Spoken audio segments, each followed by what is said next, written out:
So welcome to Beanie and the Boom, the podcast, man. And this week, as we hit it off, we got two of my favorite people up on this podcast. And this ain't even no lie. This ain't no what we used to say in college. This ain't no slurp or nothing like that.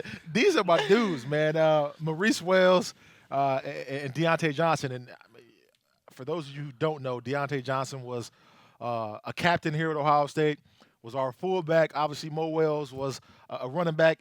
And this was the running back room, what, in 2008? 2008. Yeah, This was man. our running back room right here. Yep. So RB Nights. exactly, man. And man, I thank you guys for coming on the show. Absolutely, man. We're Thanks gonna for hit on having an us. array of different things, man. And I don't even know where we want to kick this thing off at, man. Deontay, man, tell me what's going on, man. Tell me what's happening with you. Well, I mean, moving and shaking in the city, running the shop, Right. trying to get this design thing off the ground. So, we just been making things happen. And I moonlight as a coach over at Eastmore, so just staying busy. You know how it goes. Got you. So for those of you who don't know, and for some of the listeners right now, Dionte Johnson obviously was a captain, a fullback. He's also a business owner in the city of Columbus. Soul Classics. Yep. 10 years now, right? 10 years plus? Yeah, this is going to be my 10th. So the shop's been open since '06. I got it in 2010, right end of 2009. Okay. beginning of Okay. 2010, That's so, 10 years in an accomplishment. man, appreciate That's it. huge, Yeah. man. Man, especially huge. in You retail. got two Two stores now. stores. Yeah, one's in Short North, one's in Dublin. And, retail is crazy. You guys, y'all need some kicks, y'all need some clothes. Go over to Soul Classics and get right. And hopefully he'll give you a discount too. No discount. Mention the show. No, and then we got obviously Mo Wells, man. Mo Yeah, man. is man, this is a completely different transition. I can't even lie. As I sit here and I look at this shit, and I'm like, this is Mo. Right. This is Mo this Yeah, day and man. age. I mean, Yeah, man. Mo, man, let them know what you got going on before I divulge and dive into it a little But bit. yeah, man. So I mean, as you said, I was a running back at Ohio State, '05 to '09. Played there with you and Beanie and a couple others as well.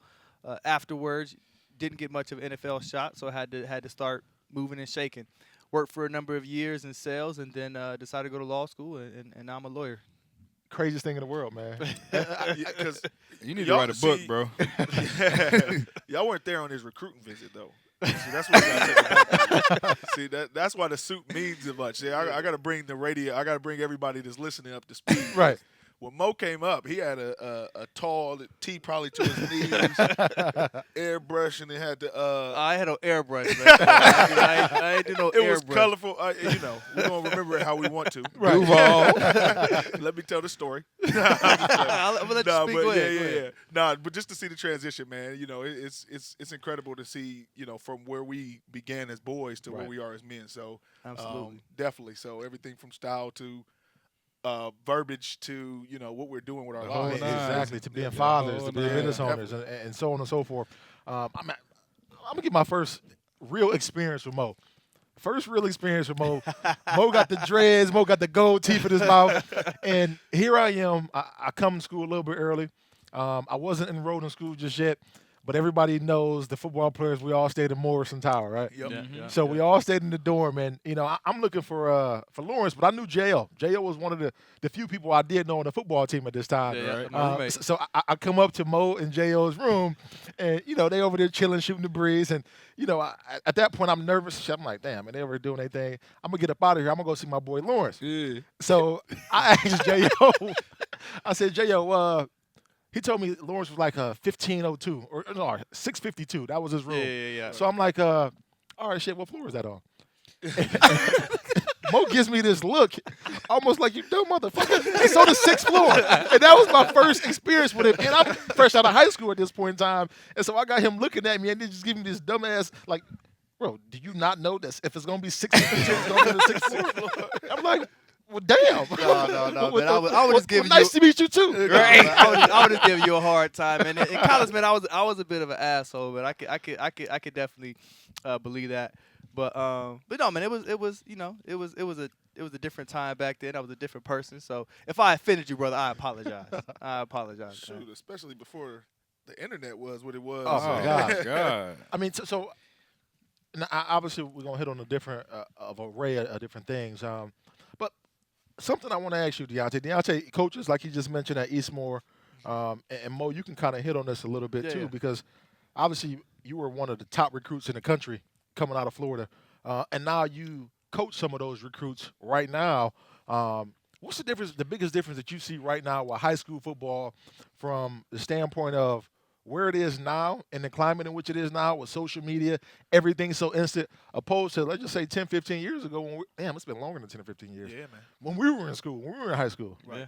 Well, first, I'm fearful to a certain degree for the overexposure to the kids, because not only social media is a huge part of recruiting. If you go to a visit, or whether it's official or unofficial, all those coaches tell you to follow them on social media. They follow you, they respond to you via DM. They're watching, everything you say. And I think a lot of times what gets lost in translation is these are kids, 14, 13, 17, 18 years old. So I just always put myself in mind of what I was saying or what I was doing at that time. And I follow most of my kids at Eastmore to try to give them that guideline. But you're saying, you're retweeting, you're liking things. What you like pops up in somebody else's timeline. Yeah. So I had a kid that liked something, and then next thing you know, you got these chick getting smashed out and it's like live on. I'm like, yo, coaches coaches can see what you're liking. Exactly. You know what I'm saying? And he's a curious kid or whatever like that. Coaches probably liked it too, though. Coaches hit that like button. Valid for sure. But I just think we're in such a different climate. Like especially with the amount of people that are trying to monetize it, you know, and you got all these fake camps, you got all these fake gurus, all these people that are fake trainers. Everybody's trying to make $1 off of something that's relatively free, for the talent, so to say. So it's crazy. It's a crazy game right now. So it's kind of wild to see where it's going to be. I definitely don't know how I would have adapted had we had social media, and especially, I was a high-profile recruit, but I wasn't in the state of Florida. And Mo, I want you to hit on a little bit, man. Do you think if it would have been like it is right now with social media, you would have been able to, have that stronghold, be that? I know you come from a great family, so you had your mom and your dad always, making sure you were doing what you're supposed to do.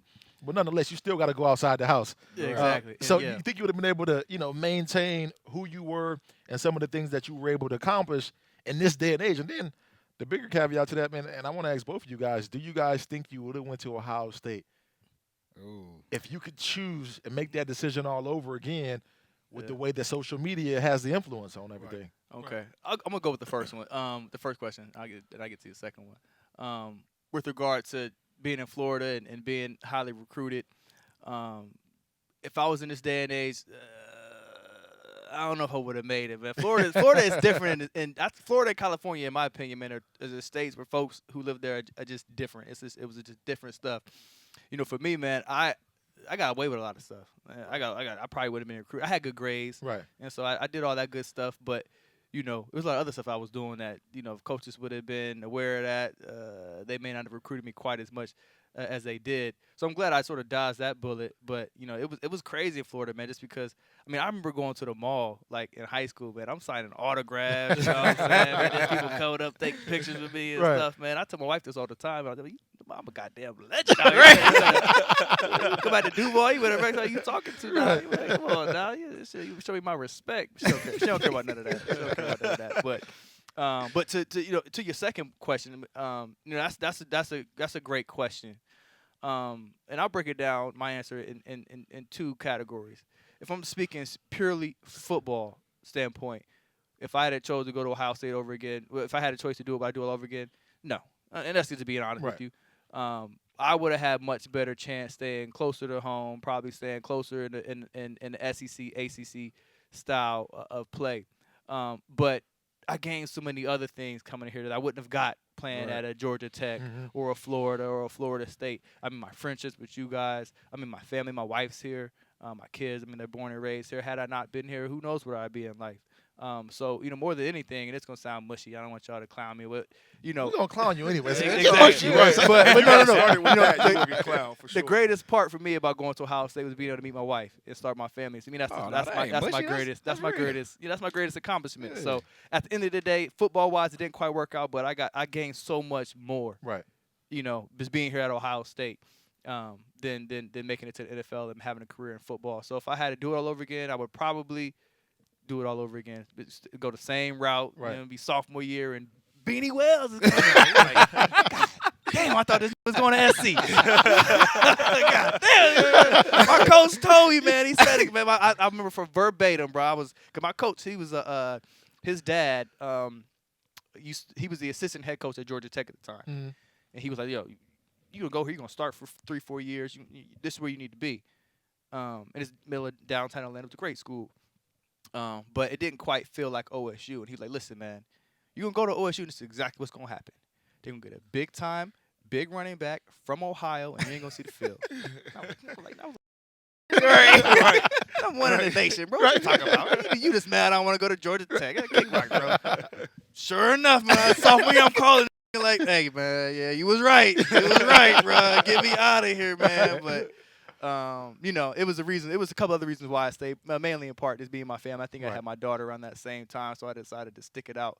But yeah, man, hindsight's 20/20. Hindsight's 20/20. So What about you, Tay, man? Hindsight's always 20/20. Yeah, I mean, it's a similar story. Like, Tay, you want to play linebacker too? Yeah, that was that's the that was because I was being recruited as a linebacker. So, but I'll never forget. I went to I at OSU camp.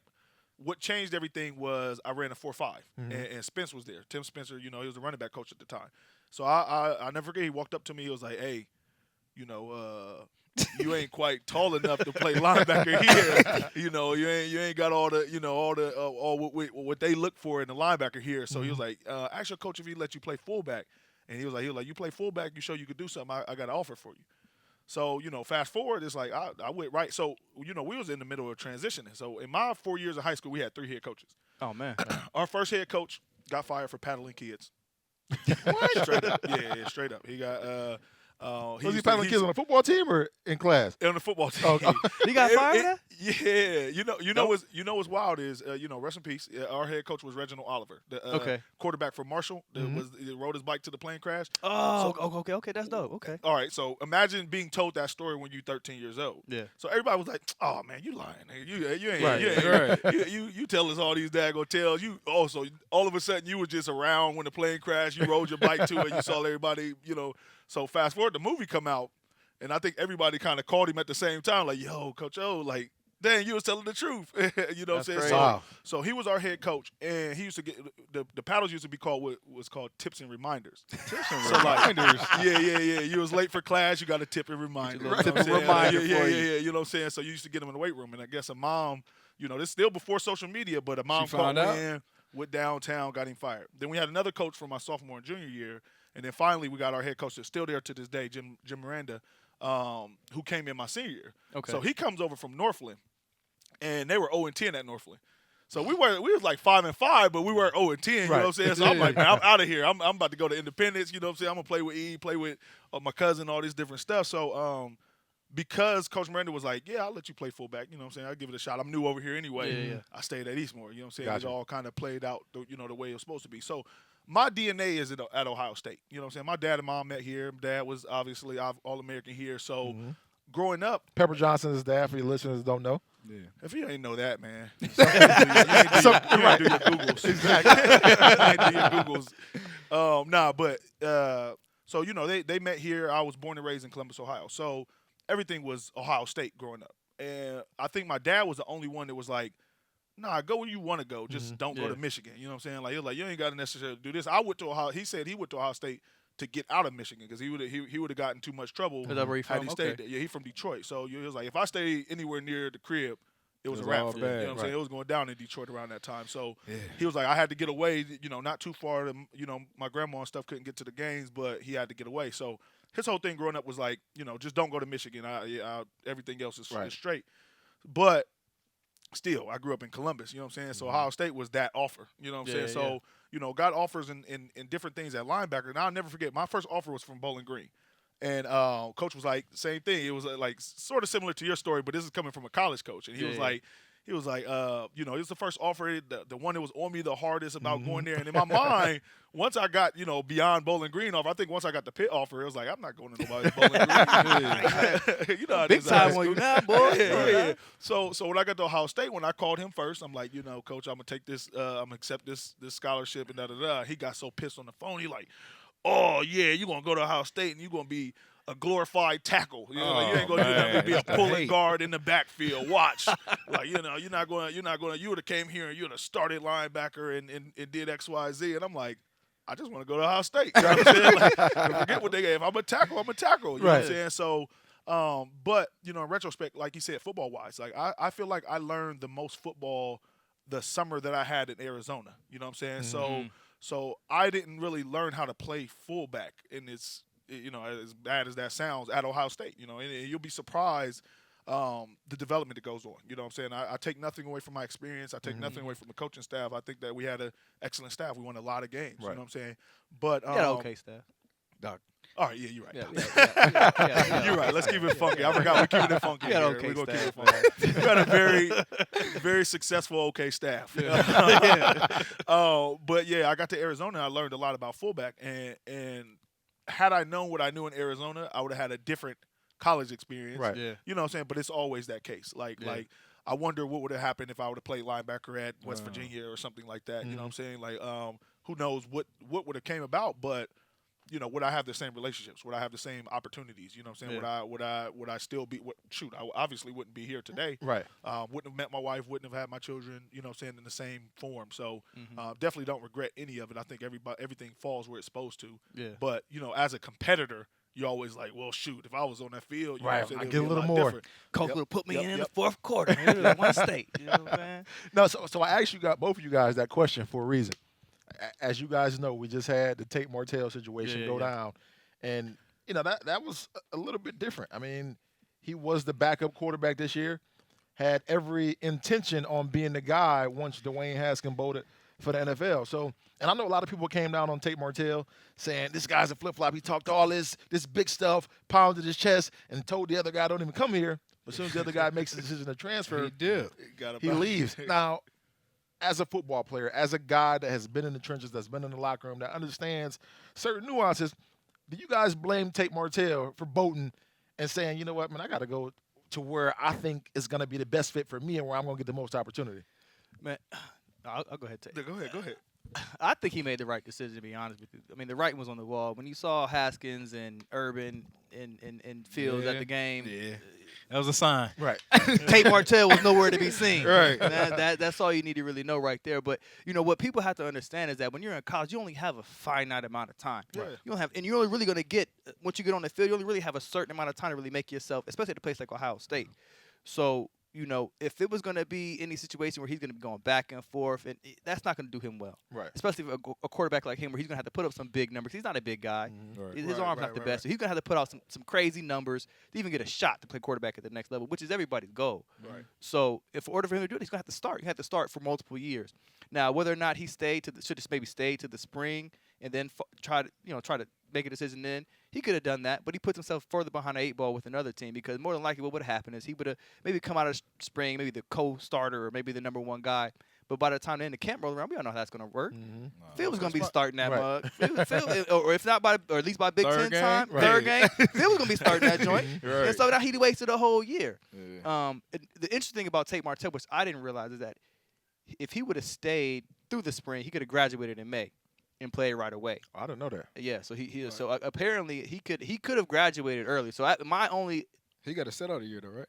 well, now he does. Yeah, if he would have He filed for a hardship, though. He did file for the hardship. He did file. Yeah, he did file for the hardship, and he's going to maybe use the fact that Urban, a high-profile coach is leaving, is going to be his hardship to be able to play right away. Who knows if that's going to be granted? I think Justin Fields' hardship will be granted, but if he would have stayed through the spring, graduated, and then transferred, he could have played right away. So that would be the only thing if I was him. I would say, you know what? Stay through the spring. Just see the competition, see what you're going to get better in the spring, and then make that decision. But I think he did the right thing, in my opinion. That's you got me on a whole different Right.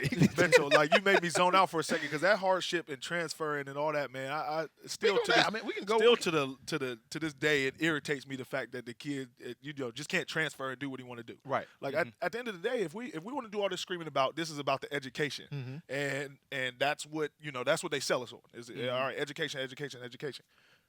What's the difference? If he's going to continue to get his education at this other school, why does he have to sit out for a year? That's a Because good he point. want to put himself into a better situation. Like, at the end of the day, who's coaches don't have to sit out. Right. You know what I'm saying? Like nobody has to sit out. Nobody has to lose any type of money or what they're getting out of the situation other than the talent. And shoot, we don't even get paid. You know what I'm saying? So like that's straight it's up. so wild that we have these transfer rules in place to hinder kids from going and making a team better when they weren't going to be an asset on their team in the first place. They could have been lied to in recruiting. You know, It's not like it's a competitive advantage. It's not like he's going to Miami. Ohio State's going to play Miami on a regular basis for the next 3 or 4 years that he's going to be there. So I agree. I mean, so switching to that, I mean, we can dive into some of that too. Yeah. I mean, so I'm all about that. I mean, when you look at those situations and you look at the systematic disadvantage in which student athletes are put at, to where you got a coach that's going to make, let's say he makes $3 more million going elsewhere, they'll let him leave in a heartbeat. Yeah. That shit always pissed me They'll off. let him leave in a heartbeat. Always pissed me off Still because getting paid. Exactly, and there's so many guys who obviously they transfer, they sit out that year, and like I know, you sit out a year, that pisses you behind 8 balls so much more. Yeah. Yeah, absolutely. Yeah. That's the whole thing with basically Martell. it. And the Martell conversation, obviously everybody's been having it, for the last few weeks. Right. Because to me, the closest relation I can make it is the Kevin Durant. Like, even though I don't agree with it, you know what I'm saying? Like, oh, you want to be like, yeah, be a competitor, fight it out. Yeah, you don't know what could have happened. Yeah. You know what I'm saying? Nah, it was a smart move. It was definitely the move to make. Now, I don't know what the conversation was at Miami. You know what I'm saying? He's still they're still going to recruit. They're still going to go after a number one quarterback and what have you. So I don't think he's running away from competing. I don't think he's going to be able to run away from competing is what I meant to say. But and I hope he knows that. But at the same time, I think the writing was on the wall at Ohio State. I don't think that was. Now you kind of chuckle a little bit because he did make all the comments and pound his chest and do all this different type of stuff, and that's what makes it kind of like, oh, come on, man, that was a sucker move. But at the end of the day, it was a better move for himself and his family and his brand, in my opinion. So in Miami's, it doesn't feel like this in Miami right now. Exactly.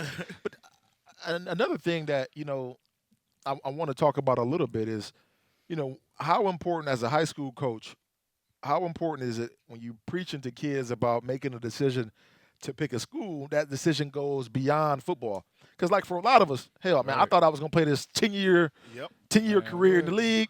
I thought I was going to be in the Hall of Fame. Yep. But I go to a school like Ohio State, so obviously I'm able to come back and I'm able to have those resources, and I'm able to kind of, have a leg up on certain people. Right. More so than others. So how important is that to preach that to a kid? Hey, man, you got to go to a school that not only are you going to get the best opportunity to play, but that may be secondary in the long run. I think that's it's a big conversation that's lost because everybody from the time that you pick up a ball, no matter what that ball is, everybody's banking on you to make it. You know what I'm saying? To make it to whatever it's going to be. Yep. So college is a stepping stone. It's like, you get to college, then you on your way. It's a stepping stone. And even for me, like my whole life, everybody was like, "Oh, you got to," my mom wasn't playing. I had to keep my grades up. I remember in middle school, I got put on punishment 2 straight 9 weeks for having C's. You know what I'm saying? Everybody like C's. The whole 9 weeks? The whole 9 weeks. I used to sneak to E. Hall's house across the street to watch TV. Like before she got back no home. TV? Nope, nothing, man. And Miss Hawkins wasn't playing, bro. She wasn't playing at all, bro. She wasn't playing. But like, so I always knew that I was supposed to get the grades, but I got the grades so I could play ball and do what I wanted to do. Yeah. And then, I messed around and graduate from Ohio State, and it's like, all right, so then you go to Arizona. You're like, all right, I'm like you said, I'm gonna play 10 years. Right. I'm gonna retire, best fullback of all time. You know what I'm saying? So, and then it comes, gets cut short. Now I was back in Columbus with Jim Tressel on my resume, like, oh, I'm gonna get whatever job I want to. I'm walking into Nationwide. They're like, yeah, you need some more experience if you want this marketing job. I'm walking in, you know what I'm saying? Like people like, yeah, you just got your bachelor's degree. Like you don't really have much with it. So for the first time, I'm sitting there like, bro, what am I supposed to do? Right. You know what I'm saying? Like I know ball. I don't know what's next, even though I've never had a problem getting the grade. So I think that conversation about what else, and a realistic one, because everybody's like, you got to have a backup plan. Ball doesn't last forever, but you never really talk about what that looks like tangibly. You know what I'm saying? All right, well, you like to talk. Why don't you start really focusing on these, figuring out what that means. Right. All right. So if that's running your own podcast or you going into some type of radio, industry or something like that, even if it was back end, But I really honestly, for those that listen, that doesn't go on that much. It didn't when we were coming up. No.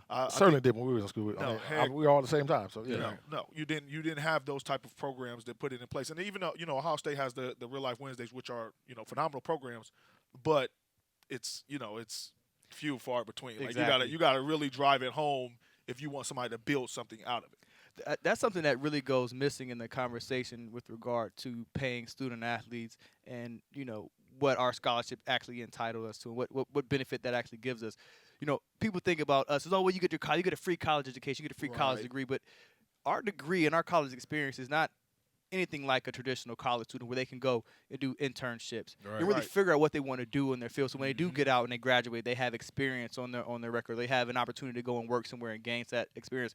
For us playing football, school is almost secondary. School is something that is almost a means to an end. You have to get grades to be eligible on the field. And no matter what class you're taking, they don't give a damn. Right. They want to make sure that you're eligible to play on the field. Yep. And so you may have this degree, but this degree is ain't but a piece of paper. Right. And nowadays, a college degree, it's about what a high school diploma was 20 years ago. Right. It ain't really a whole lot of nothing. Nope. So if you don't have that necessary experience, then you're right back to square one. You're better off really than you were prior to even going to college. So what I think what gets missing a lot of times is, paying these student athletes, that the degree that we get is not proper payment for the sacrifice and everything that we have to go through and the things that we sacrifice potentially on our own, not just football wise, but just in our career wise, that we sacrifice playing football and playing on a collegiate level. So I think that's something that has to be explained, and just talk to kids about that, a bit more, especially when they're going through the recruitment process. Yeah, you see it every day. Like, oh, well, they get the education. They get the education. You do. I'm not gonna downplay that at all. But is it really? You can say you get an education. It ain't the same. It's not the same. Because I took hip hop dance in class. I took middle grade softball. I took a bunch of those fluff classes, and honestly, that shit didn't help me do anything outside of state. Check this. I was an academic All-American, and this year? This was my last year of college. For real? Yeah, and then what's your major? So I'm gonna get to that. Right. So I was an academic All-American, and I'm taking all these fluff classes, and I get to a point to where I'm like, yeah, I'm beating my chest because I'm this good athlete and I'm a good student too. And you can put that on the resume, and the universities can put that on their resume, and you can build up this high GPA standard that you can send out to recruits and pass out to the parents. But then you look at the fact that, all right, man, what was my major? You go back until you utilize my major, and my major at that time was African American Studies. And that was probably about, when you really broke it down, about 85% of the football team. If you got here's what I think. Listen, I don't know, because it was my major was communications, and I sort of picked that because I thought I'd maybe want to talk about NFL careers or broadcast. Right. We all did that. Yeah, that's what I'll do. But I think a lot of times what happens if kids are coming in and they don't know what they want to do, especially if you're coming in from an urban area and you have like a decent grades, you're a 2.0, 2.5 in high school. Not to say that's what you were, but kids who are in that similar situation coming up and they don't know what they want to do in college, especially black kids, they'll just automatically stick them in that. Oh, African American Studies. You go do this. Yeah. Keep them eligible. Keep eligible. You can't do anything with an African American Studies degree other than teach African American Studies. Don't be a teacher. You're not doing anything. If you don't plan to get your PhD, then you ain't doing that. So it's like, So my thing is, man, how do you buck that? And I'm glad we're here because we all obviously are college graduates, and we're all doing great, successful things in our own right. But I like to spark the conversation on, when people listen to the show, like, man, how do you buck that? How do you buck that trend? So we ain't looked at it just some dumb jock. Oh yeah, you got a degree from Ohio State, and to the outside world, getting a degree from Ohio State is great. It is. It's amazing to be able to say we accomplished that feat. But when you really break down that degree for a lot of individuals, I mean, you see a lot of people sitting at home with their degree because they can't really do anything with it because that wasn't their goal when they went to college. They didn't implement a goal. Okay, well, I'm getting this degree to do what with? I'm getting this degree to play football, essentially. Right. I think it's just education, just getting kids aware of the likelihood and the probability. It's a very, very, very small percentage of folks who are going to be in the NFL for 7 years, right? For 10 years, for the 3 years, for 3 years. You get to the second contract. I mean, it ain't happening. And a lot of times when you get that first little bit of money you make when you first get in, that's not life changing money. It's not generational money. No. So you still gonna have to work. A lot of these guys, when you're done playing, you close to your 30s or you're in your mid-30s, and you still got the majority of your life ahead of you. Mhm. Yep. And so I think it's really just making sure that kids understand that football is just going to be temporary. This is only going to be a finite amount of time where you're going to be doing this. You really have to focus on what you're going to be doing after you're done with playing football, because that's going to be the majority of your life. You have to put more focus in on, okay, well, who do I want to be when I'm 40 years old, when I'm Right. 50 years old? What kind of life do I want to live? And the probability says that you're not going to be a retired athlete with $100 million in the bank, Right. just sitting and be able to do whatever you want and start businesses and be investments and things like that. That's not going to be the case. You're going to have to do something. And so for me, I'm thinking it's almost a blessing in disguise that I sort of was forced to make that decision early, because I remember my senior year in college, I'm sitting there thinking, like, okay, well, what the fuck I'm gonna do? Yeah. Right. Like I know I got my daughter, man. My girlfriend, who was my wife at the time. My wife and my girlfriend at the time. Like, I got to make sure that she's all right. And this football stuff, it may work, maybe for a year or two, but likely it probably won't. So what the hell am I gonna do? And it took me a while to figure that out. It took me a while to really get into that mindset to really be motivated and to figure out what that next step was. And I could have saved myself a lot of pain, a lot of heartache, a lot of stress had I been more prepared all the way up through. Even when I was that high profile athlete coming out of high school, really looking at and dissecting the numbers. Okay, well, how many guys who were in my position at this point in time 10 years ago were doing what I think they should be doing and now. Right. And if I saw those numbers, I would have seen a lot of them aren't. Mhm. A lot of them were right back to square one. Okay, well, probability says that, hey, I'll likely be the same, so I need to make sure that I'm really prepared as to what my next career is going to be. So I think it's just education and just talking to the kids more. Now it's interesting though, because one, even though we all got funny stories of how you were a different person.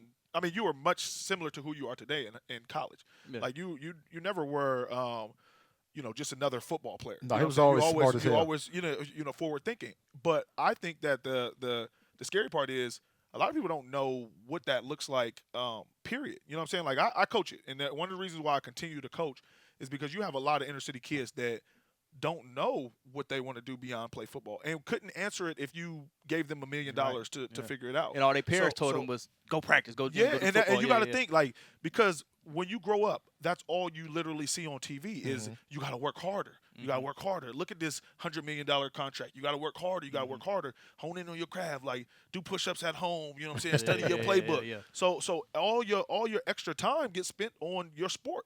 So, you know what I'm saying? Whether it's dribbling between your legs at the crib or you going to the wire, you running extra laps, everything is to that sport. So I got a little homie that's, not a little homie anymore. He's a grown man with kids, you know what I'm saying? And he still to this day is like, Tay, I don't know what I like to do. Like, I ask him that question all the time. Like, Right. let's start from what you like to do. You like to paint? You like to talk? You like to, like, what? Just tell me something that you like to do. He's like, FaceTime and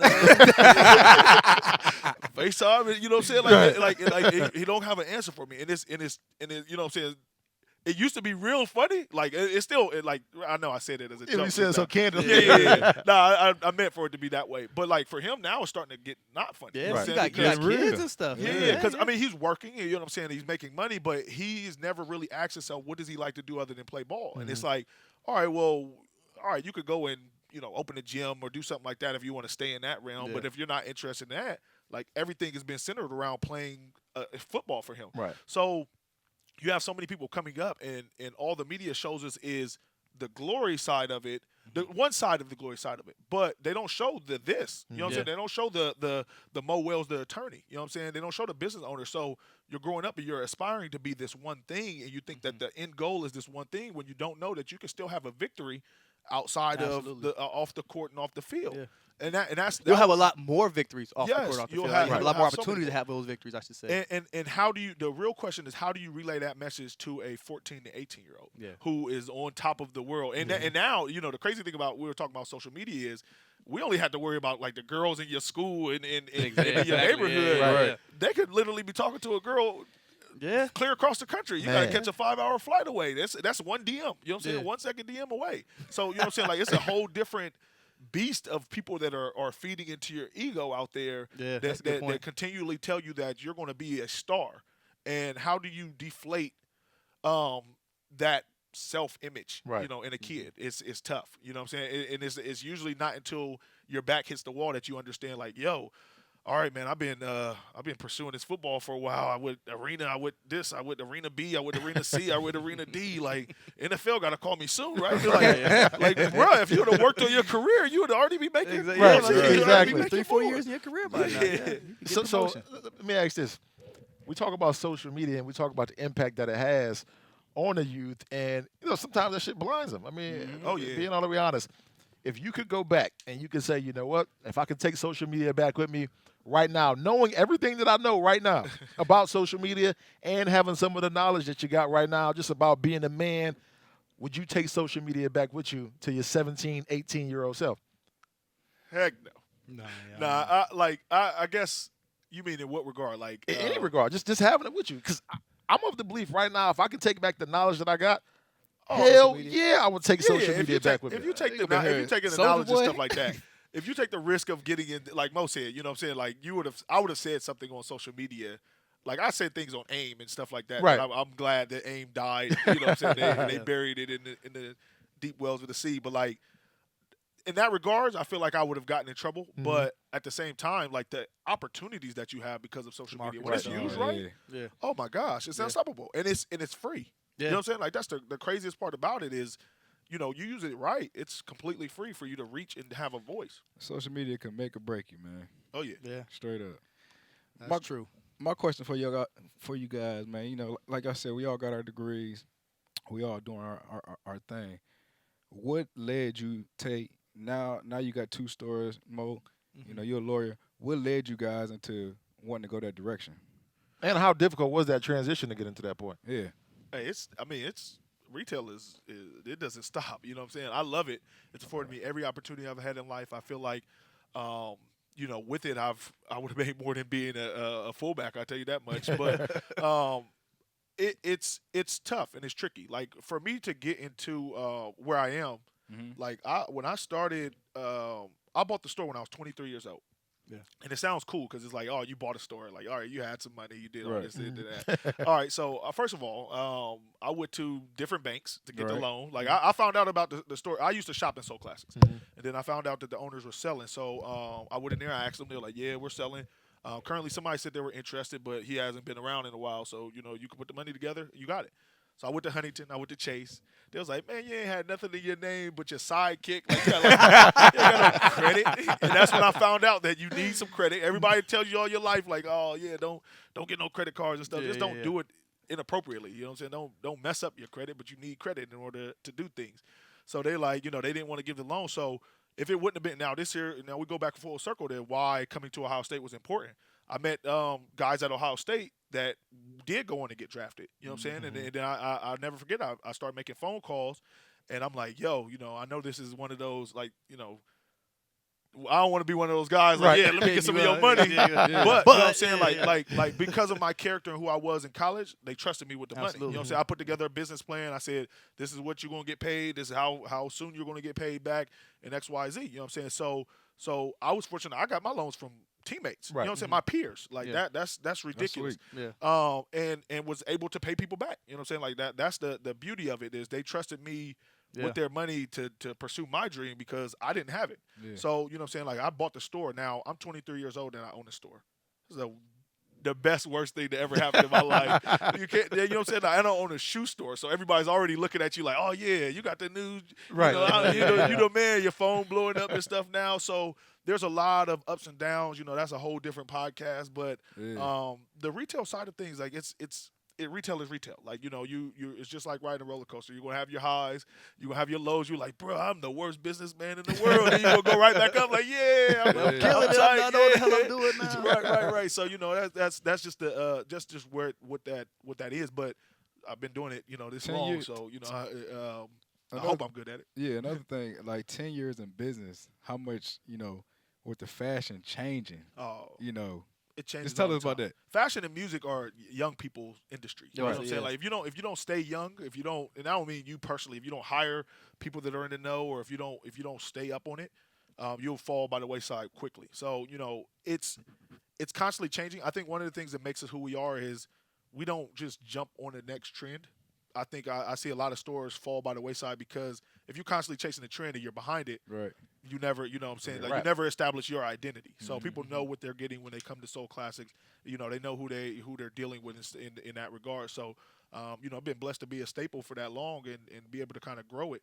But at the end of the day, it's retail. Like it doesn't stop every day. No matter how good we do today, tomorrow's like, well, we got to beat yesterday. You know what I'm saying? So it's like you know, it just never stops. But it's definitely a beautiful thing. But my fault. I got to ask about your transition, man. 'Cause Oh yeah, yours is crazy. Mo was like I talked about dreads, Gold goatee, Duval County. but You he know was what I'm always smart as shit. I can tell you so many different instances where he could always break down any type of scenario and break down and have an intellectual conversation at the drop of a dime.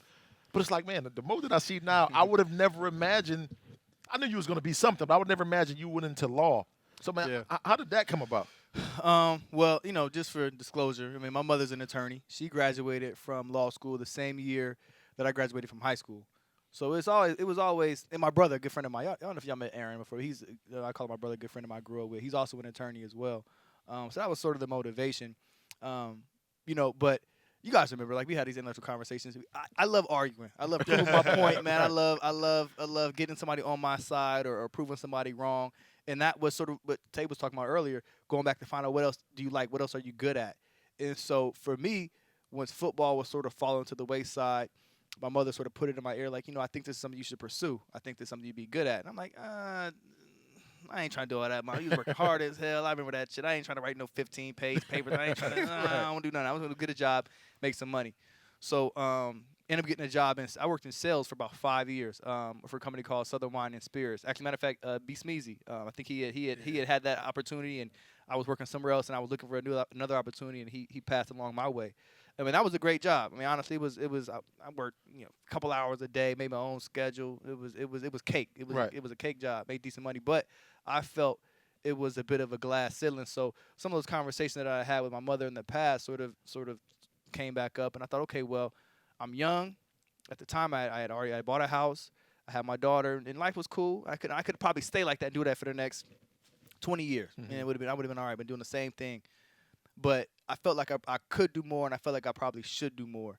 And so one day I'm sitting home early. My daughter's still at school because I ain't picked her up yet. That's how short my days. I work for 2 hours. I go hit a few restaurants, and then I get back home. So I'm sitting in bed. I think I'm taking a nap or something. I'm sitting there thinking like, I can't do this, man. I'm better than this, man. I need to be doing more. So let me go ahead and just apply. See how it shakes out. So I see what it takes to apply. I'll go and take the LSAT. I take the LSAT, didn't do quite as well. I said, okay, let me go take it again. Took the LSAT again. Then I went ahead and applied to school, and the rest was history. But it definitely wasn't something that I initially thought I wanted to do. It wasn't something that I had planned to typically do. But once I sat down and I figured, okay, well, I'm at a point now, at a pivotal point where I need to make a decision how I want the rest of my life to be. Do I want to take this easy route and do the stuff that I know I'm better than, but I can probably do it for a long time and make decent money and our family be okay? Or do I want to challenge myself and really push myself to be the best version of myself? So it was a tough decision, but, you know, I went ahead and made the leap and went to law school. And, you know, being in law school, I'll say it was challenging. There were times where I thought, like, you know, maybe this isn't for me. It's times now where I think, well, shit, I put the suit on sometimes, look to myself like, this is who I am. I catch a glimpse in the mirror, like, who is that nigga? Oh, that's me. My bad. So, but yeah, so it's even times now where I'm still sitting there thinking to myself, okay, like, well, you know, did I make the right decision? But so far, I feel that I have. So far, it's worked out well, man. I've been able to provide myself with opportunities, and now my ceiling is much higher. And with the law degree, you can work in many different areas. You can no matter what the economics are like, no matter what the industry is like, you can always be able to get out there and practice and make a name for yourself. So that's sort of been my transition. But yeah, it was a long time getting here. I'll tell you that. It wasn't a straight line. It wasn't a direct path. It was a lot of back and forth. It was a lot of nights just talking with my wife, talking with my kids, talking with my parents, making sure this was the right decision for me. But it worked out. So, here I am. Would you ever want to be a judge? I don't know, man. I don't make enough. I don't know, man. Some judges don't make enough. I don't know about that, man. I don't know. I mean, listen, if the opportunity presented itself and I'm done practicing and I want to. I mean, who knows, man? I'm not gonna box myself. Right. Yeah. Right. I'm gonna try to just lawyer out as much as I can. They're gonna rewind this tape like He said he didn't want to be a over your judge. campaign. Right. Exactly. Yeah. He said he didn't want to be a judge. Yeah. They said they don't make enough. But no. But yeah, man, that was what it was for me. Throughout your everyday journeys, obviously we had Coach Tressel as our coach. Yeah. And one of the things that I do appreciate now, more so than I did when he was making us do the shit, was quiet time. Yeah. Quiet time, Oh, yeah. taking time to reflect Absolutely. and get an understanding of us. That's one of the things. He did give us that opportunity to get an understanding of you. It was up to you whether you took advantage of it or not. Absolutely. At that point in time. Now, and I bring all that up to ask the question of how much now do both of you guys, obviously with you being an attorney, you being a business owner, and all three of us being parents, how much time do you got to really reflect on you at this day and age? And is it something that you obviously wish you had?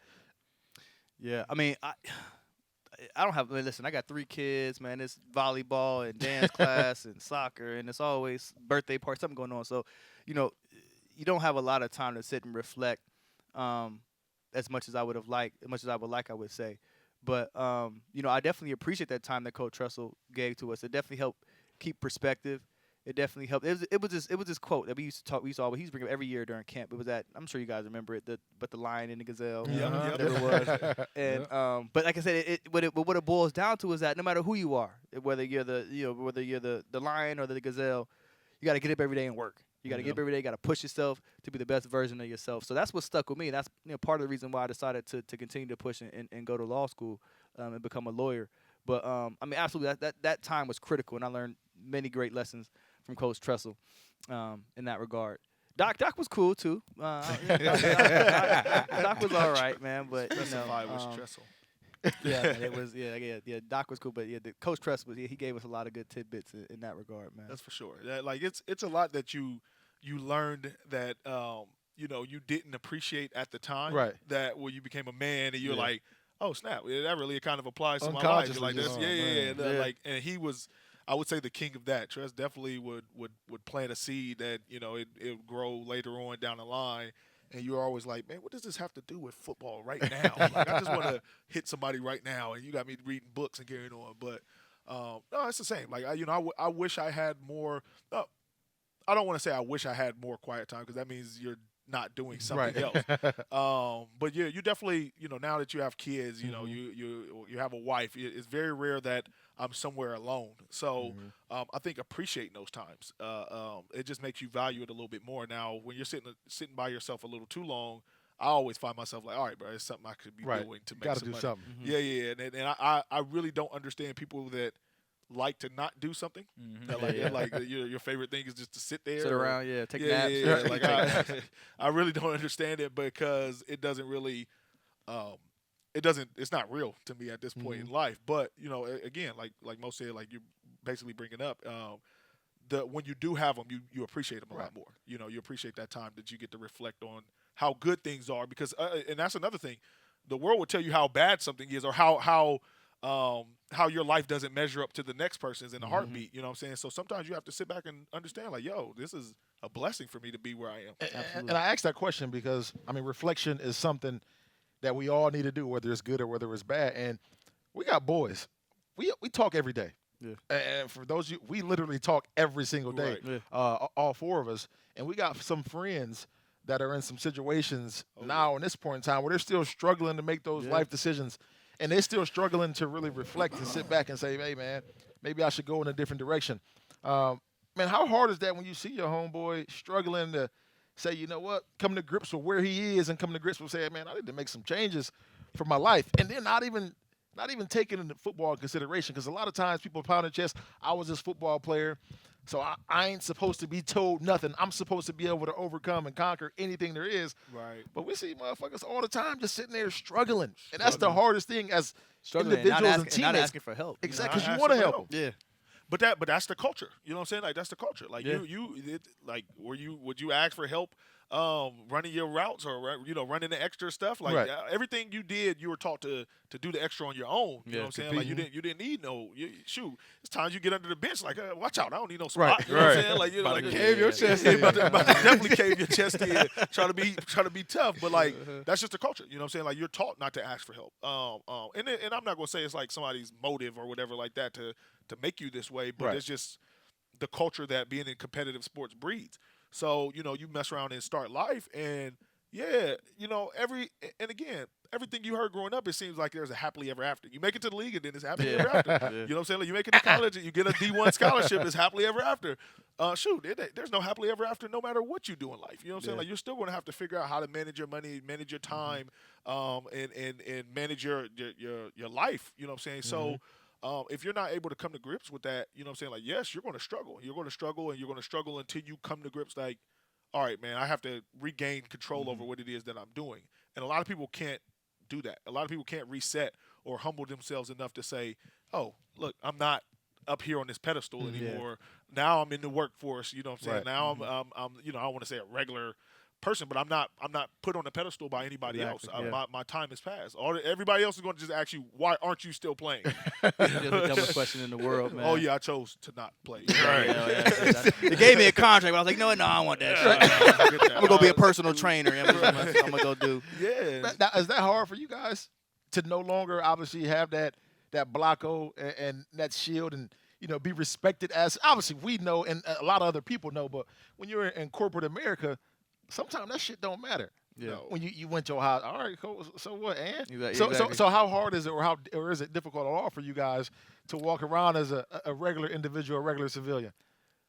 I'll say, especially in my field, it like being a football player almost comes off as like a detriment because I think, you like luckily passed the bar, like did you? You just barely got that shit. You had a lot of help. Wow. How many times you take it? How many times you take that? So it's like it almost works, like because sometimes the attorneys will they'll sort of like turn a blind because growing up for most attorneys they went the academic route. They went to school, they studied hard, they did all the the academic type stuff, and then here I am, a guy who I didn't focus on none of this shit, and here I am right here with you, Right. and we neck and neck. So a lot of times they like, especially in law school, like to look down. Oh, you played football? Oh, okay. Well, yeah, you're CTE. Can you remember what we did last time? Like, it's like they don't say that stuff, but that's how they. Wow. They'll like say little remarks, or they're like, so do you think you have any issues with? It was like, shut up, bro. I think I got a better score on this test than you did. Shut up, bro. Come on now.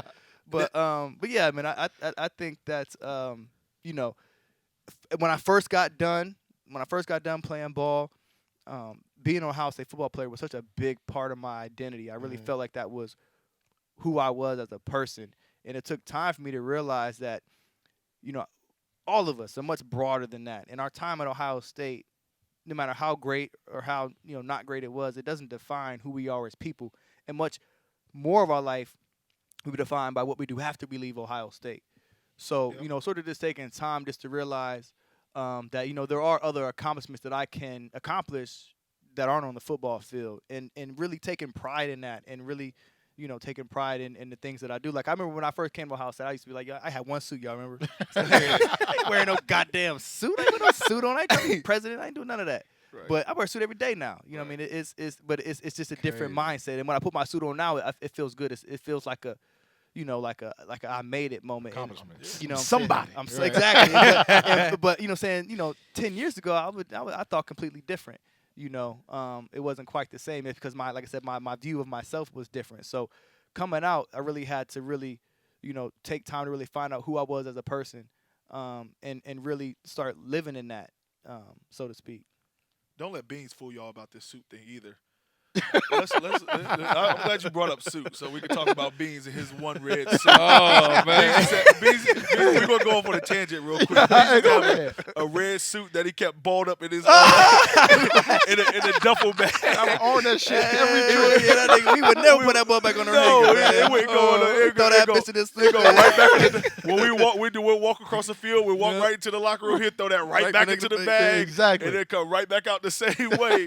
He iron it back straight again, and then we was back rocking. But I don't think anybody, none of us. Like I mean, fortunately for me, I still get to wear hoodies in my profession. It's always been a part of who I am. Right. But at the same time, I think the the biggest hurdle is having a victory or an accomplishment outside of football. Right. Because, like you said, Ohio State was a big part of your identity. It was for all of us.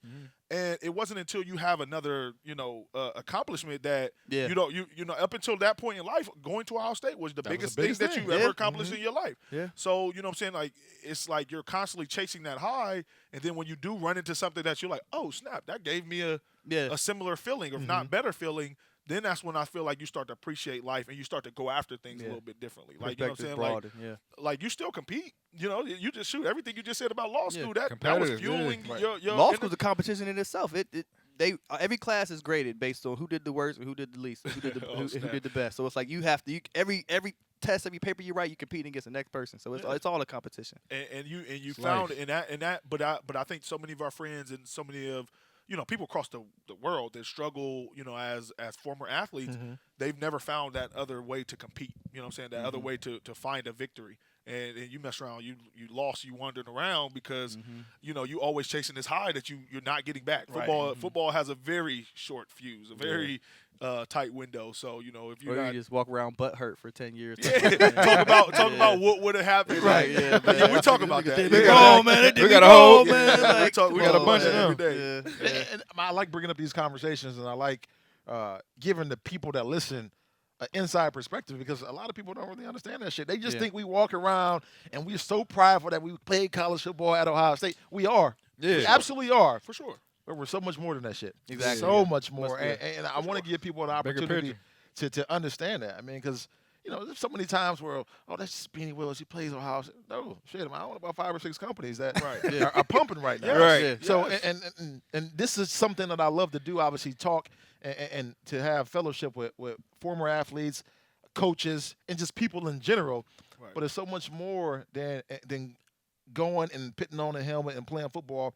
And I also like to have these conversations for the other student athletes or just athletes in general. Yeah. Because this shit is therapy to me. I mean, when you're sitting there Yeah, talking absolutely. and you're talking about situations that you've been through and ways to overcome them and how your boys are doing that you went to school with, that shit is therapy, man. Yeah. Absolutely, Big man. time. Because at the end of the day, like what it helps you realize the most is that you're not the only one. You know what I'm saying? Right. You're not the only one thinking Yep, this. You're not yep, the only yep, one going yep, through yep. it. And there's such a disconnect because, as a fan, all you do is watch the person perform. That you care about this next down, you care about the next play, you care about the next. We can win a championship. I'll never forget. Stan White said it. Stan White was a former fullback. Before. Y'all know. I just was doing the Beanie thing. Right. I was trying to help everybody. For the audience, right? For the Yeah, audience. For For the lazy Googles. ones Yeah, that's not yeah. doing just their won like a Googles. CrossFit Yeah, I saw that. championship too or some shit. Yeah, I saw that. That's Motherfucker hilarious. ripped too. I'm guessing. Right. Yeah. But like I'll never forget when coming in, Stan was like, it was like 4 minutes after they won the national championship. You know what I'm saying? Like he didn't contribute that year, but he's listening to the interviews and stuff like that. And he was like immediately somebody was like, "So are y'all going to do it again next year?" He said, "Bro, we ain't even finished celebrating. The confetti's still falling down. Like, why are we already talking about next year?" You realize how consistent it is. You know what I'm saying? How much of a hamster wheel it is that you get caught on cheering on people that you have no idea who they are and what they're going through, and you don't care because all you worried about is how it affects your life. And the way it affects my life is I like to brag to my friends about Ohio State winning. But you have this opportunity, and you're giving people an opportunity to listen to real people talk about real life situations and real issues, because all 22 people on that field and the other 85 people in the locker room are people. You know what I'm saying? Like, and they're all going through different things, whether they be good or bad, that they have to, challenges that they have to face. And that's why I think you get so many ignorant comments and things like that. Like, oh, well, get an education, go to school, run the ball, da-da-da. What do you Because you don't know. Yeah, you don't know. Like, shoot, imagine what it's like to be 6'5", you've been thinking you're gonna play ball all your life. You benching 500 pounds, and then next thing you know, you got intercorporate America. Exactly. You walking everywhere looking like a draft pick. You know what I'm saying? Your little cubicle. Yeah, Like, yeah, right. tight, Like, come on, you man. put yourself in that position. What you do? Right. Exactly. I work in sales, computer sales. That's crazy as hell, man. Yes, for sure. But that's the disconnect, though. That's why people don't know. People don't really try to think about life off of TV. So can't blame I'm them. gonna ask both of you guys, man. What was your toughest time that you experienced in your adult life? Not when you was just in college, but in your adult life. And I mean, how hard was it to overcome? And then obviously it was going to be a tough situation to overcome. But how much were you ever to bring like the competitive juices, the shit that you got from football, to overcome that situation? For me, yeah, the hardest thing that I had to do recently in my adult life was, and I hate to keep referring back to it, but that goddamn bar exam. I ain't gonna lie. I got done with that shit. I had a headache, man. I went straight I slept the whole rest of the day, man. But I think just having my past experience playing football, being competitive, because like I said, law school is competitive, the bar exam is competitive in itself as well. You got to do better than the next person. Mm-hmm. So, I think having that confidence, because more than anything, I think that's what playing football did for me, was it gave me a confidence that I could accomplish things. Gave me a confidence that if I set my mind to something that, I could get it done. So, I see some of my counterparts who were in law school who maybe didn't pass the bar the first go round, or who were struggling in law school. They didn't necessarily have that confidence. They didn't have any sort of adversarial point in their life where they had to sort of overcome anything. And this was their first time experiencing that. So for me, having done that, going back to football, like I tried I gave it my all. I gave football my very best. I worked out as much as I could. I tried to do all the right things, and it didn't quite work out. So I know that feeling of what it's like to give your very, very, very best and still fail. Mm-hmm. That's a tough feeling. Mm-hmm. It's tough, and it's tough to really get over. But I thank God that I had that experience, because I knew that no matter what situation I was put in next in life, I was going to bounce back. Right. It was nothing that was going to keep me down. It was nothing that was going to keep me, not moving forward. So when I got to the bar exam, I was nervous as hell, but I studied, I put the work in, and I passed that bitch first go round. Oh, yeah. So that was and so that was I credit a lot of that to just my past experiences. Humble brag, passed it on the first time. Yeah. For all of Congrats, my brother. Third, fourth time. But I said I just take that just to say, like, if I hadn't played football, I had those experiences, competing with you just to even get on the goddamn field. You know what I'm saying? Like, if I hadn't had that, if I hadn't been in those situations before, I don't know how I would have performed getting through that. So that's definitely my hardest. And I said football has definitely taught me to to just keep working, keep fighting, man. It's never over till it's over. Right. And that's the mindset I sort of live by. Yeah, this is definitely. That's a very good question. Like, I'm glad Mo went first, because it gave me opportunity to think it through a little bit. I knew aside from family things, obviously it's tough losing people or whatever like that. Yeah. But really, with retail, taking it back to retail, it's tough on a day-to-day basis. You know what I'm saying? One of my toughest decisions or obstacles, or whatever, moments in life was when we had to close Kings Row, or you know what I'm saying, like, or when you have to downsize, or baby, or even when you're going through things financially, you know what I'm saying, like everything. I sell amazing shoes. From the outside looking in, it's like, oh, you're already selling $200 shoes, you always straight, you know what I'm saying. But there are times when people aren't buying shoes, you know what I'm saying, relatively. So being able to I specifically said when I closed Kings Row, because I think it was more of a pride thing, more so than anything else. And Kings Row being more so of a passion project, where Soul Classics was the moneymaker. It was kind of like, well, I don't want anybody on the outside thinking of me as a failure. You know what I'm saying? I don't want them feeling like, oh, he couldn't get it done. When in reality, like, come on, man, you got to go after your dreams at some point. You know what I'm saying? Like, you got to go ahead and attack it. Like, shoot, since I've been on High Street, there's all kinds of stores that open and close. You know what I'm saying? It wasn't until my wife was able to say, yo, like, relax. You know what I'm saying? Like, it's going to be all right. You're going to keep it going. But just understand that, people downsize, people grow, people make better business decisions. That's all a part of doing business. You know what I'm saying?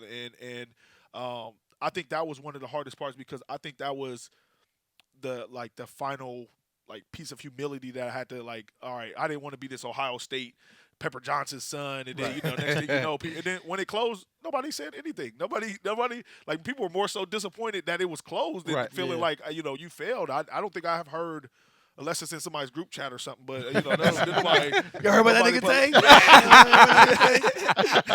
Let me tell you about that nigga. So and that moment was kind of what was like, all right, bro. Like, life isn't all about what you doing. You know what I'm saying? Like, nobody's looking at you to tear you down. Right. Yeah. And the people that are don't matter. You know what I'm saying?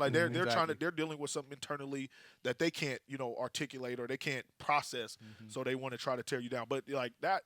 I think that moment, because I was still holding on to that prideful, being a former athlete, Buckeye, this is our, you're not supposed to fail. But like Mo said, like, shoot, we failed with not finishing our dream of making it to the NFL. You know what I'm saying? Like, right. so like at some point that humbling happens, and then it's a matter of of rolling with it and continue and turn it into something positive.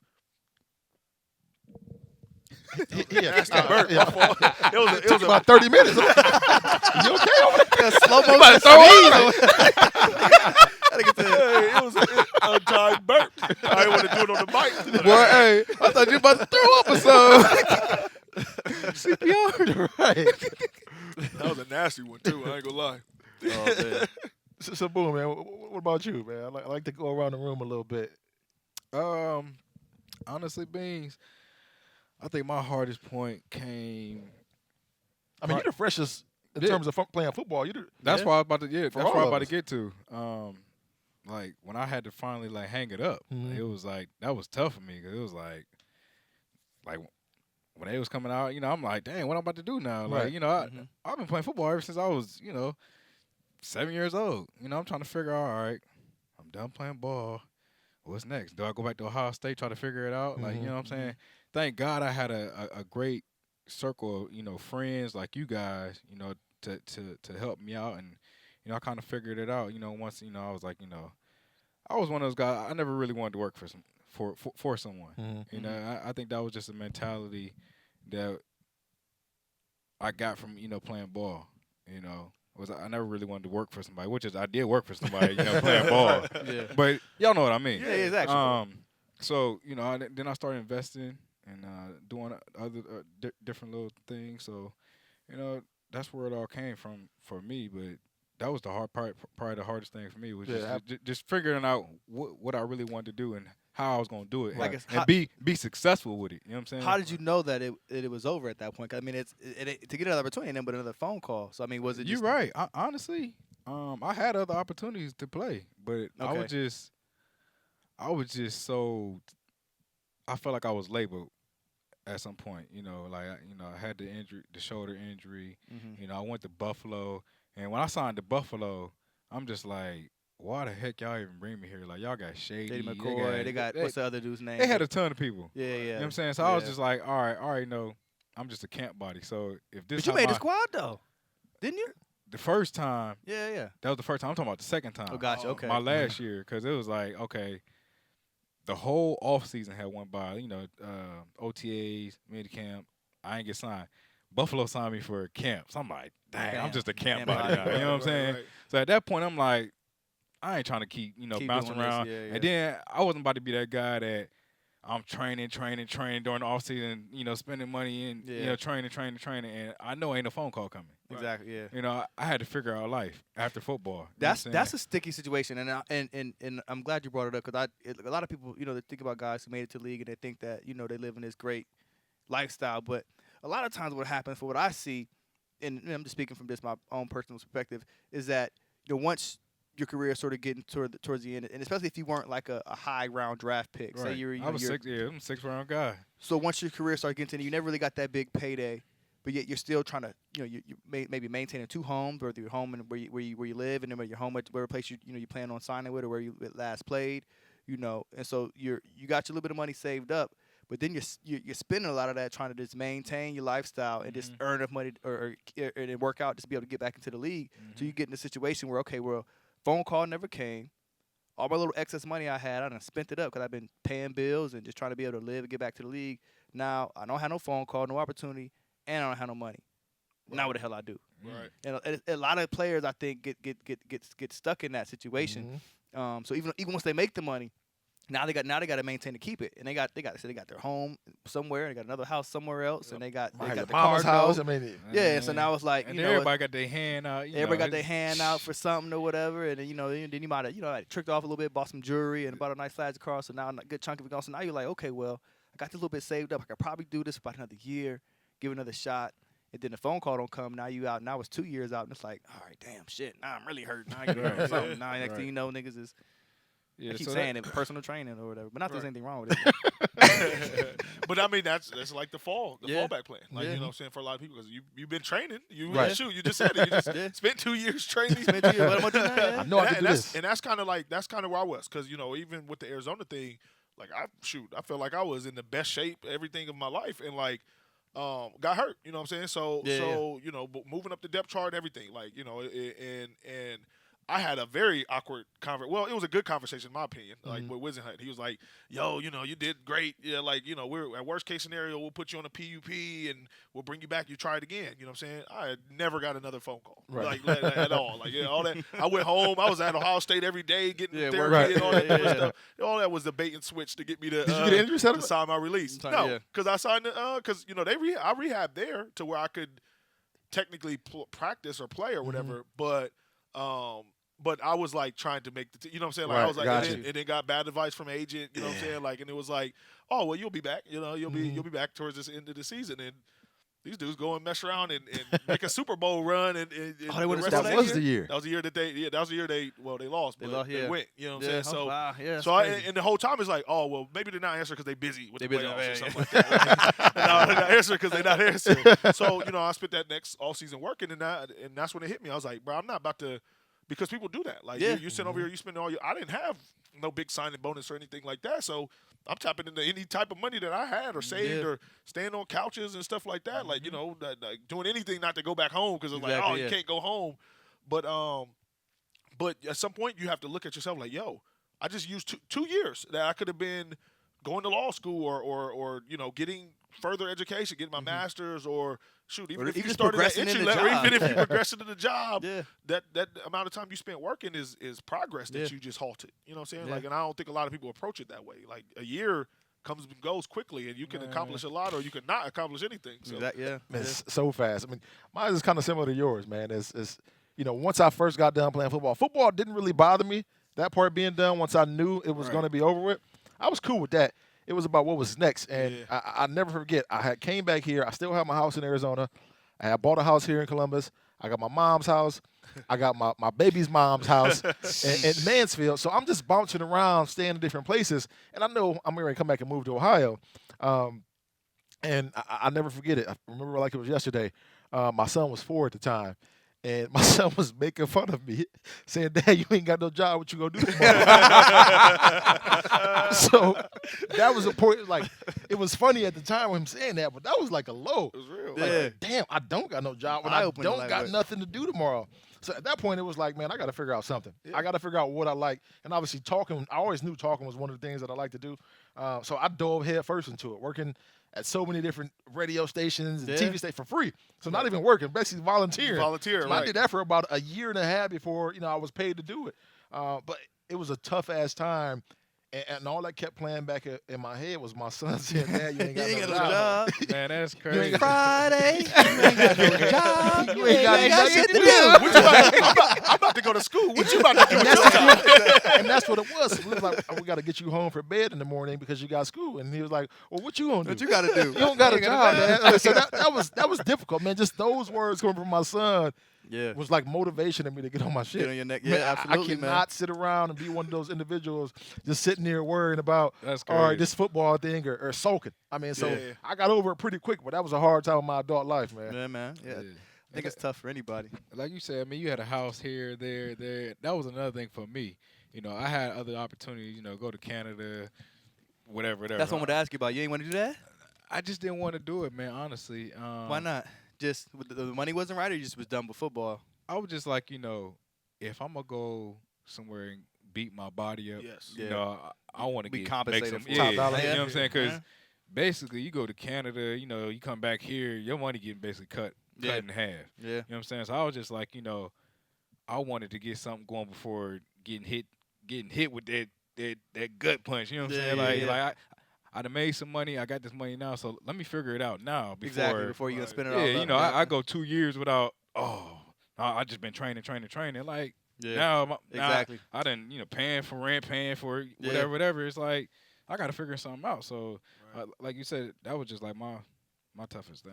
I know we pushing up on an hour, and I know y'all probably got to get there, but I got to get one more story. No good. Yeah. your craziest story from either college, and that's for both of you guys. Your craziest story from college or the pros or whatever in your adult life. I got to get your craziest story. No, craziest story at Ohio State. Give me that one. Craziest story. Tay, you go first, man. I'm gonna have to think this one out. My wife ain't listen to this podcast. Yeah, hold on.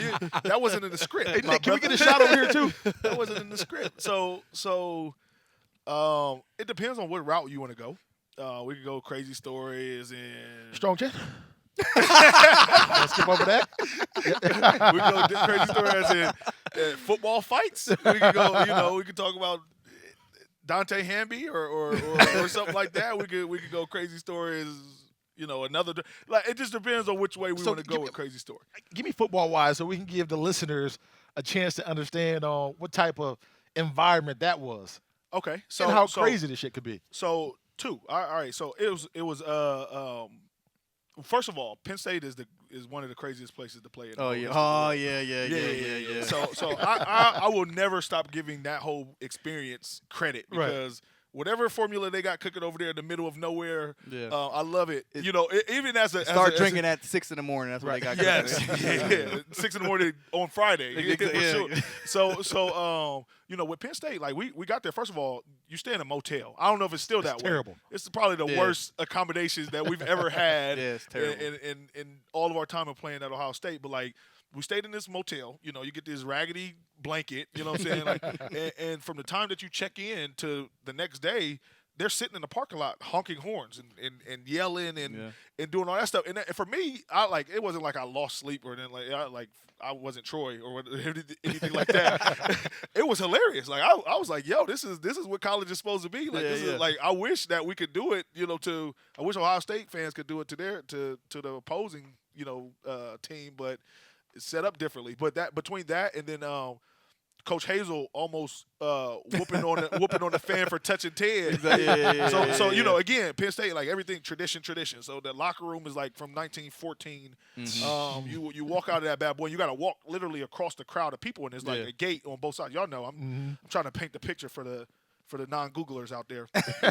so you walk in, but you just got the railing. They're fans on both sides. And they're on both sides, and they can move the railing. It's not like a permanent railing. It's like the little mobile fences. Mm-hmm. So we walking down the thing, and I'll never forget the hand that reached over and like he just slapped Ted on the shoulder pad or something. It might have been an Ohio State fan that did it. You know what I'm saying? And then Coach Hazel just come up out of nowhere like, "Don't you put your hand like him the dude up and like, don't you put your hands on him? Yeah, cinnamon sticks. Don't you put your hands on him?" And I'm like, yo, like, what is going on right now? We about to play a game, bro. Like, yo, Penn State gets it in that loud little row all game long. Like, yeah, we were doomed from the beginning in that game. But if we're gonna keep it on the field, that's my craziest experience, I guess. You said Hazel. I thought you were about to say Haycock. I really thought you was getting ready to go. That Haycock, yeah. That's not my story to tell. I don't. That was real. First person. that was real. And we talked about Haycock on the podcast last week because we talked about how crazy Haycock was to his players and his defensive linemen. I used to hear that motherfucker cussing niggas out left and right. I was like, man, what's that dude Wood, man? But again, you know what I'm saying? To you want me to tell the story? You want me to just go ahead and bring go it ahead. up low key? All right, so I've always been. I think I love this story I too. get it from my father because he does it. We both have it to a fault. You know what I'm saying? Like we gotta voice our opinion. You know what I'm saying? Like when something is not fair. You know what I'm saying? Not fair. I don't really believe in fair, but not right. Right. Yeah. So with this, my senior year, we weren't supposed to do much. Everybody graduated or went pro. So that's when we had a chip on our shoulder. Like we going, like shoot, I would give anybody a fresh 20 if they could name the seniors that year. You know what I'm saying? Like when I look at the program with the senior class, it's still hilarious. I got him, man. Yeah, I want to say. No, I'm not talking about y'all. Y'all should be. Just made us. I'm talking about anybody listening. Right. I know without Googling, they can't name the seniors that was on that. You guys were 08, right? Yep. So that so after that LSU game. So you know what I'm saying? So we kind of were the rebuilding year. That's what we heard all season. Like y'all gonna be rebuilding and all that different stuff. Well, this is where it came from. The Ohio State don't rebuild, we reload, and we got it in that year. So even for us, we exceeded expectations from the outside looking in. Internally, we did what we were supposed to do. We was winning games. So, we won every game up until senior night. You know what I'm saying? And then that's when we lost to Illinois. Yeah, They Juice love Williams. playing that on the Big Ten. Oh, they love that. They love that damn. All the game. games that they could play, they want to play that Yeah. daggone Illinois loss. All my kids always ask me about it. Like, Trust got stomped out in that game too. Did he fall down? They was stomping on him. it was all bad, man. So I'll never forget though, because during the game, all this praise all year long up until this point, and Haycock was letting D. Wash have it on the sideline, like blaming him for the loss though. Like or the reason that we were about to lose. Like everything was on him, and I wasn't on the defensive side of the ball, so maybe it was all D. Wash's fault.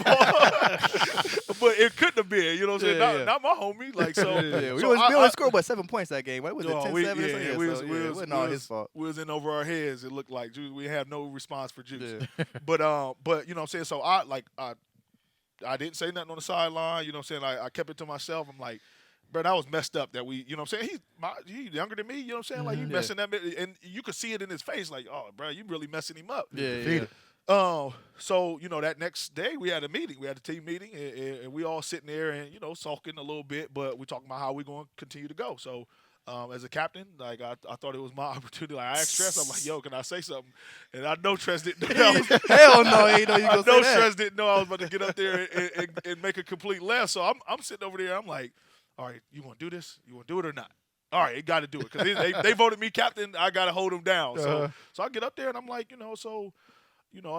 know we lost. We got to win together. We got to lose together. And then blah, blah, blah. And I'm like, Coach Haycock, you were dead wrong for how you went off on Donald. Like, and when I said Coach Haycock, like everybody in the room, like, because exactly. hey, nobody said nothing to Haycock. Nobody said nothing to Haycock. If you ever been in a college meeting, first and foremost, like everybody sits there, you're paying attention. You don't want to fall asleep because you're gonna be made an example out of. But you still like, come on, man, get me out of here. The moment I said Coach Haycock, everybody like snapped into like, hey. Oh snap, it's about to go down. Hey, well, he going with this. And I never forget because I looked through all these faces and I said all the time, Brian Robisky was the only one looking like, yes, we are about to throw down. Like he like Robo. Robo. And if you would have guessed anybody, it wouldn't have been Robo. But he looked at me like, oh yeah, like, let's go. And I don't know if he was egging me on, but he said that it gave me the confidence to stand up there.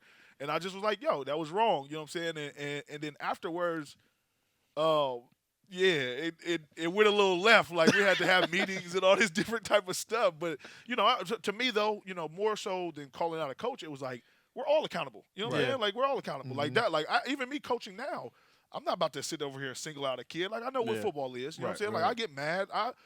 There's coaches on my team that, that go a little too far. And I will tell them in a heartbeat, like, yo, relax. Right. That's not your job. You know what I'm saying? Like that's not your place to belittle another human being or, you know what I'm saying, make somebody feel insignificant when they throwing their body around for us anyway. Right. So, that was the purpose of it, even though I wouldn't have been able to articulate that way back then.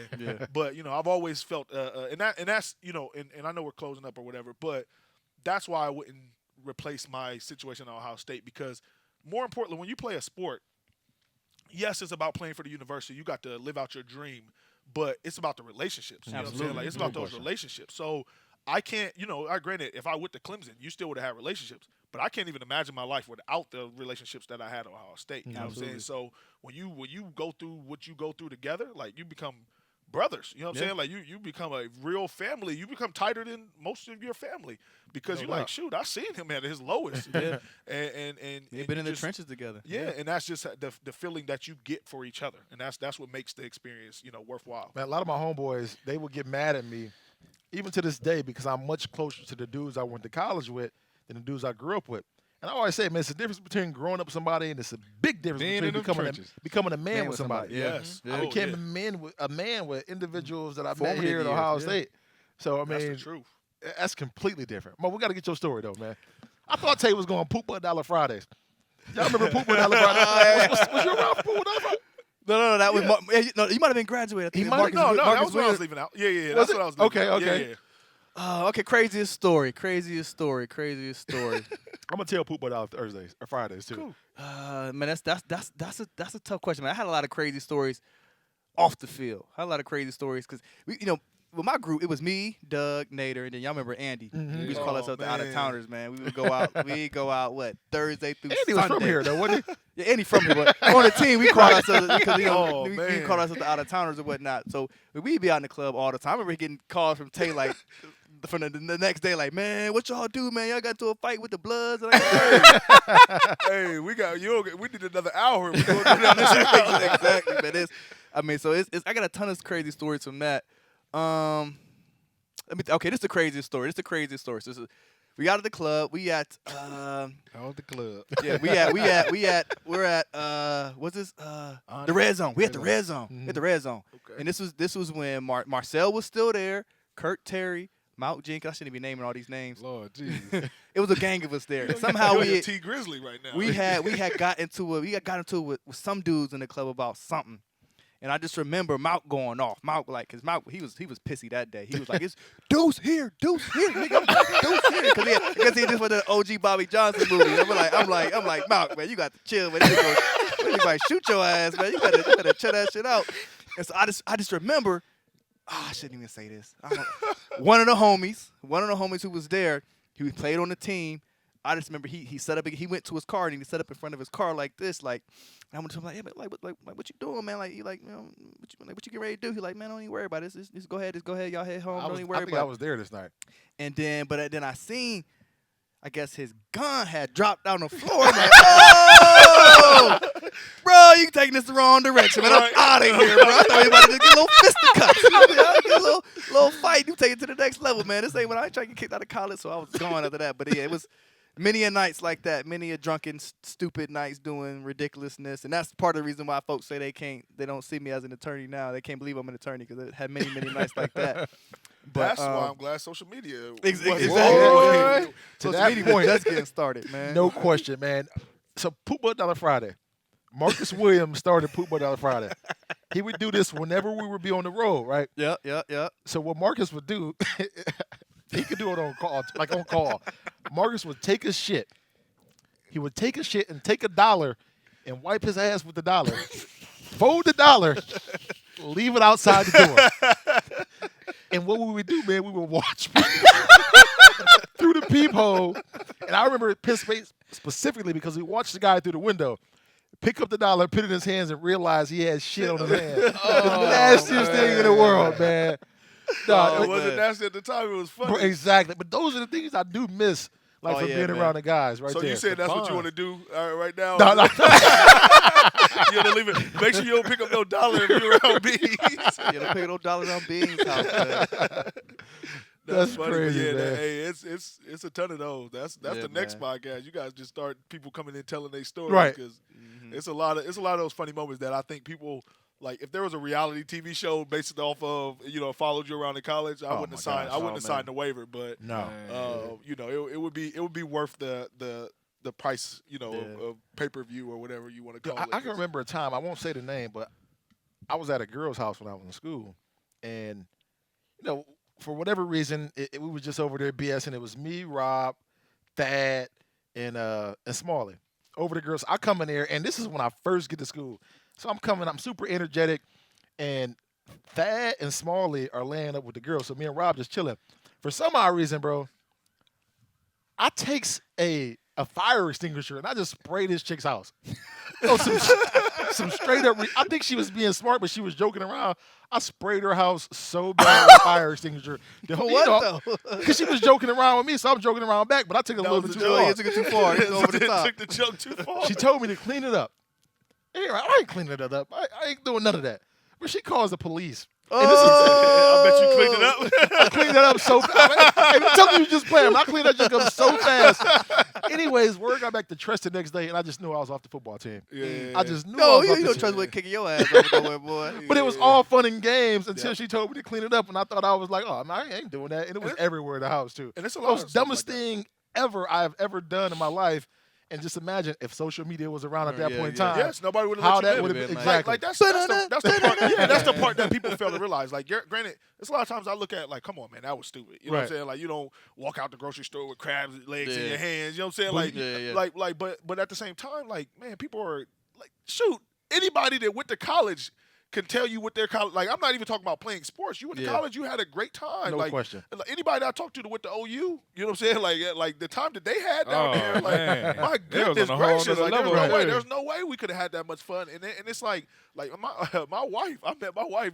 She pepper sprayed me outside the Maurice. You know what I'm saying? Because we playing too much. Like we squirting people with water guns and carrying on innocent.